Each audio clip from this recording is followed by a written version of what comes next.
স্বাভাবিকভাবে ধৈর্যশীল জাতি। নবীর উম্মতেরা সব সময় একটা বিষয়ে যদি স্যাটিসফাইড থাকে বাকি বিষয় নিয়ে মাথা ঘামায় না। তারা যদি তাদের দিনই ধর্মীয় পরিবেশ পেয়ে যায়, নামাজের পরিবেশ পেয়ে যায়, কথা বলার পরিবেশ পেয়ে যায়, যদি তারা আল্লাহর উপরে তাওয়াক্কুল করবার মতো স্বাভাবিক পরিবেশ পেয়ে যায়, খেয়ে না খেয়ে সামান্যতম ইসলামে জিন্দেগি করবার যদি পরিবেশ পেয়ে যায়, তারা খুশি হয়ে যায়।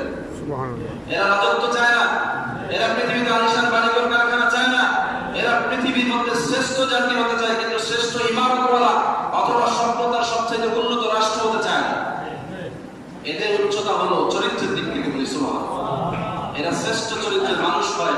এদের উদ্দেশ্য থেকে কবরের দিকে, এদের উদ্দেশ্য থেকে পরকালের দিকে। এরা উন্নত চরিত্রে কবরবাসী হতে চায় বলি সুবহানাল্লাহ। আর দুনিয়াদার মানুষগুলো দুনিয়া